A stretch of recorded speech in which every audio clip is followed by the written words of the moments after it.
Hello बच्चों, let's read the question. The question says which one of the following pair is matched incorrectly. हमसे पूछा गया है given options में से कौन सा एक incorrectly matched pair है. Option 1 insertional inactivation identification of recombinant. Option 2 tetracycline resistance PBR 322. Option 3 Taq polymerase RNA dependent. Option 4 denaturation 94 degree Celsius. इस क्वेश्चन में हमारा की कॉन्सेप्ट होगा बायोटेक्नोलॉजिकल प्रोसेसेस. की कॉन्सेप्ट इज बायोटेक्नोलॉजिकल प्रोसेसेस. सबसे पहले अगर हम बात करें इंसर्शनल इनएक्टिवेशन की, इंसर्शनल इनएक्टिवेशन. तो इंसर्शनल इनएक्टिवेशन क्या है? ये वो टेक्निक है जिससे हम क्या कर सकते हैं, रिकॉम्बिनेंट्स को आइडेंटिफाई कर सकते हैं, यानी कि जो ट्रांसफॉर्मेंट्स होते हैं उन्हें आइडेंटिफाई कर सकते हैं. It helps in identification of the recombinant. अगर एक सेल में हम ऐसे रिकॉम्बिनेंट डीएनए को इंसर्ट करें जिसमें बीटा गैलेक्टोसिडेज के कोडिंग सीक्वेंसेस प्रेजेंट हो, तो रिकॉम्बिनेंट डीएनए क्या कर रहे हैं हम,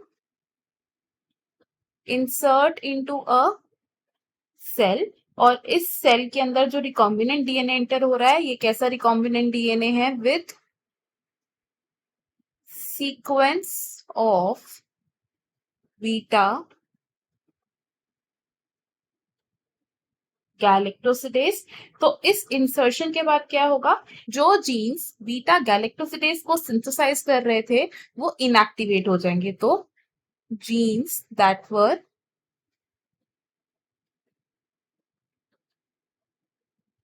synthesizing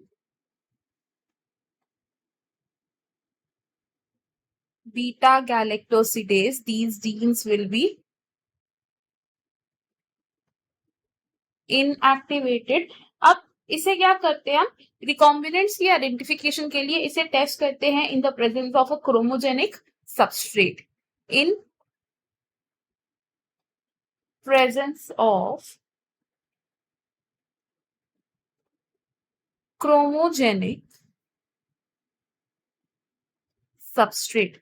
तो क्रोमोजेनिक सबस्ट्रेट की प्रेजेंस में अगर हमारे पास ब्लू कॉलोनीज प्रेजेंट होती हैं, तो ब्लू कॉलोनीज की प्रेजेंस का क्या मतलब है कि जो सेल्स हैं they are non recombinant cells, यानी कि वो सेल्स ट्रांसफॉर्म नहीं हुए हैं.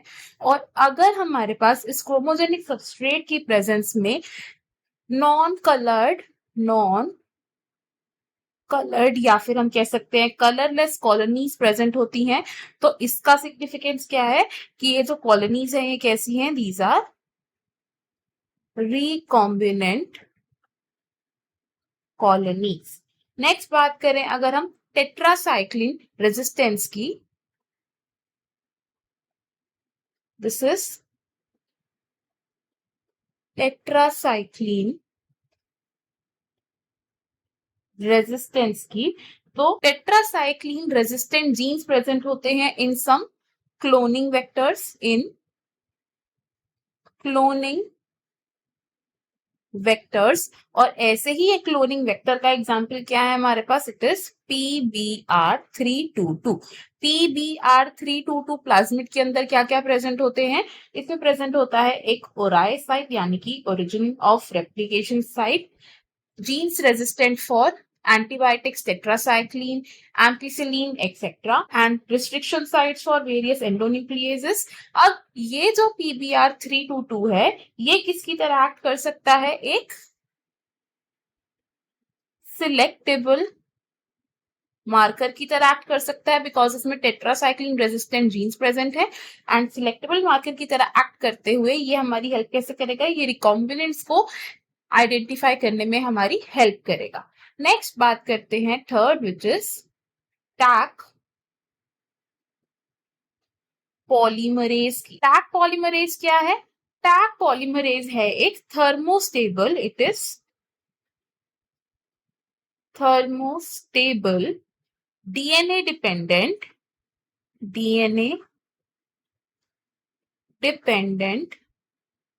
DNA polymerase।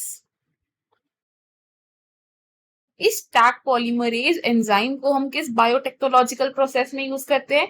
इसे हम यूज करते हैं in the extension step of PCR, which is polymerase chain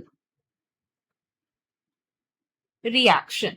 next बात करते हैं डीनेचुरेशन की। Fourth is denaturation.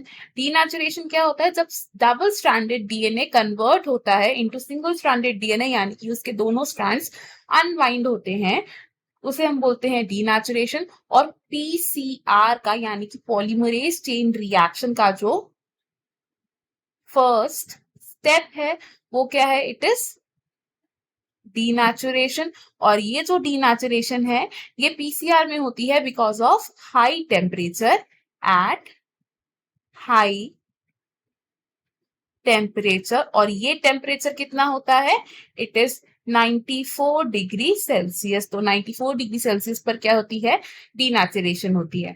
तो अगर हम अपने ऑप्शन देखें यहाँ पर, इनमें से हमें एक इनकरेक्टली मैच्ड पेयर को चूज करना है। तो इनकरेक्टली मैच्ड पेयर क्या है यहाँ पर? It is option 3 which says Taq polymerase and RNA dependent, because Taq polymerase RNA dependent enzyme नहीं है, it is DNA dependent। Option 1, option 2 and option 4 wrong होंगे बिकॉज ये हमारे करेक्ट मैच्ड पेयर्स हैं। हमारा फाइनल आंसर है option 3। I hope you understood it well. Best of luck. Thank you.